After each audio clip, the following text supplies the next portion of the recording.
Regreso en Negocios en Imagen, como le hemos reportado desde el inicio del programa, Pemex reportó hoy pues sus estados financieros y destaca pues esta pérdida impresionante, 346,135 millones de pesos al cierre de las operaciones del año pasado. Es un aumento de 92% respecto a las pérdidas del 2018, un barril sin fondo auténtico en el que se ha convertido Petróleos Mexicanos. Para platicar de ello, saludo con mucho gusto a Gonzalo Monroy, director general de la consultoría GMS. ¿Cómo estás, Gonzalo? Bienvenido. Darío, muy buenas tardes. Pues para los analistas como tú no es sorpresa que Pemex esté reportando estos estados financieros pues tan negativos. De hecho, pues tú no te quedaste tan lejos del pronóstico de estos montos de 346,135 millones de pesos. De hecho, ahí hay una primera aclaración.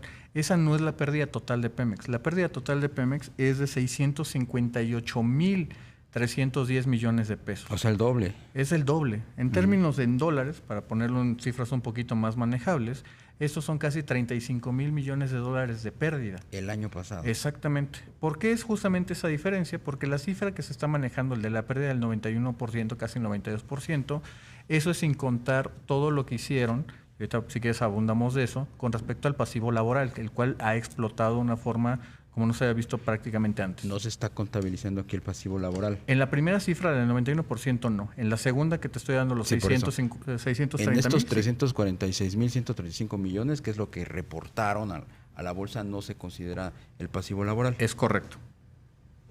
Gonzalo, y después de lo que ha venido ocurriendo en las últimas semanas con los precios del petróleo, ¿qué futuro en el corto plazo avisoras para Pemex? Es uno muy complicado, Rogelio, porque una de las cosas que está ocurriendo al día de hoy es que estructuralmente la demanda está menguante, está muy débil. Claro. China no está creciendo, incluso antes de lo del coronavirus, por las presiones comerciales y guerras comerciales que tenía con el presidente Trump y Estados Unidos. Estábamos también en un elemento de incertidumbre en el Brexit. Agreguemos el elemento también que está ocurriendo en la India, que tampoco estaba creciendo. Metamos el tema del coronavirus, que ya definitivamente está llevando los precios a la baja. Y el problema es de que no sabemos, sobre todo, qué tan profundo es este bache. Esa es la parte fundamental. Si bien, afortunadamente, no es tan letal como otros virus, muy probablemente en la segunda mitad del año veremos que esto empieza a recuperarse.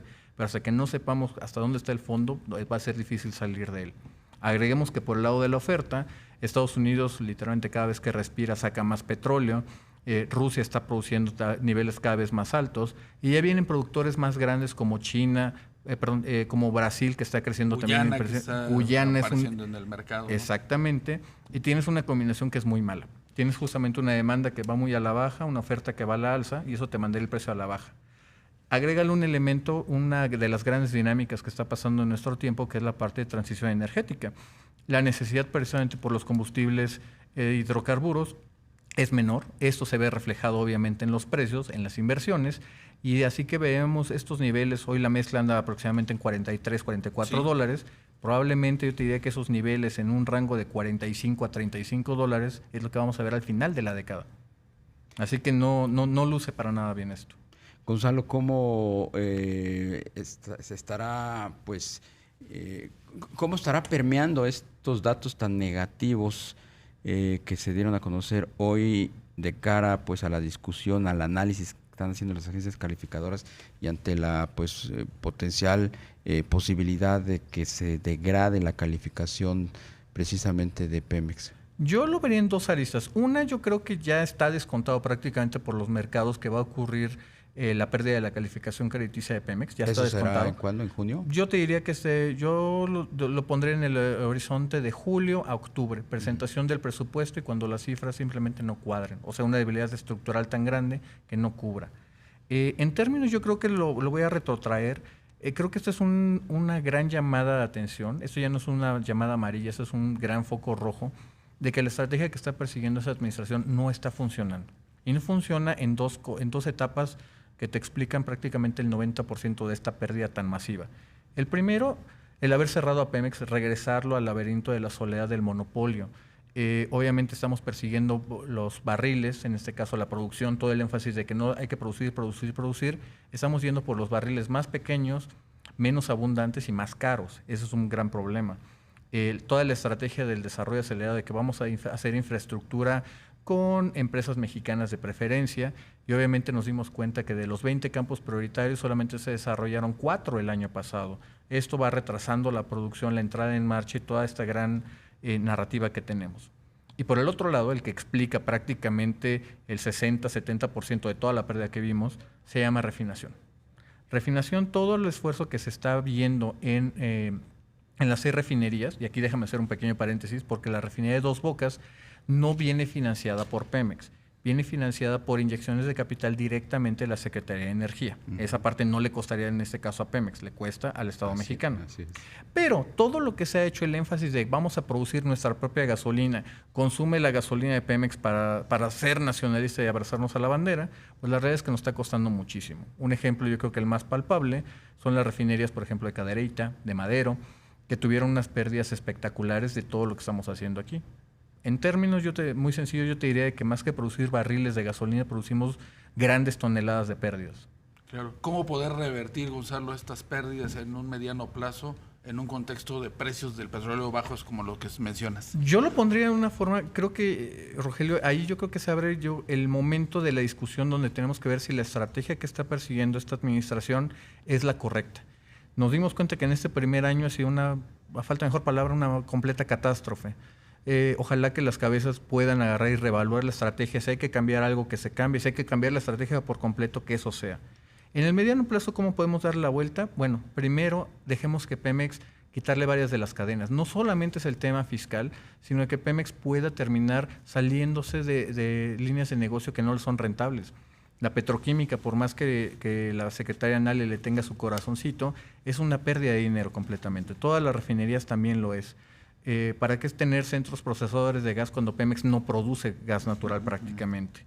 Todo este tipo de estrategias son las que en el largo plazo tienen que ser reevaluadas y conviene que Pemex esté en esa parte o bien enfocarlo justamente donde pueda tener áreas de oportunidad mejores, aguas profundas, lo que hemos platicado muchas veces con Darío, de los recursos no convencionales, los que se pueden sacar por el fracking, que le podrían llegar a dar la vuelta a esto. Y asociaciones quizá para poder, digamos que, no imponer tanto dinero como se está haciendo hasta el momento.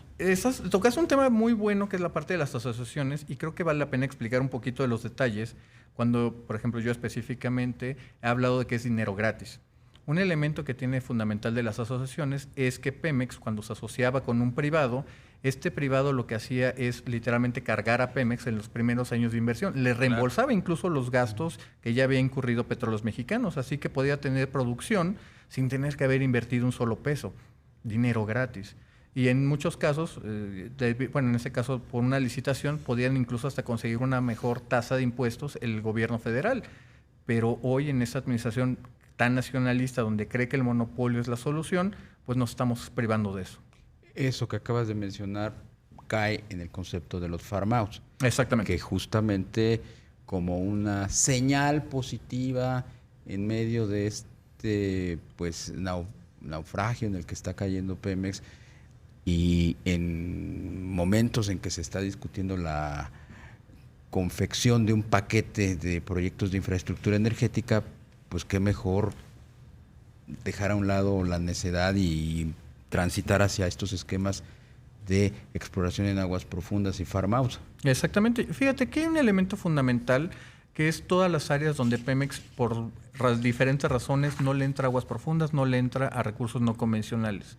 Eso significa que hay recursos en el subsuelo que podríamos estar aprovechando el día de hoy y que ya no lo estamos haciendo. Un elemento, como lo platicaba antes, de la transición energética, es que cada día vamos transitando inexorablemente el mundo a un lugar donde no se requiere tantos hidrocarburos. De pronto la conversación en las siguientes oportunidades o en los siguientes años vamos a hablar de todos los recursos que se nos quedaron en el subsuelo porque ya no tienen valor alguno. Bien, pues interesante lo que nos dices. Y a partir de esta pérdida en la calificación, el costo financiero también para Pemex va a ser mayor este año.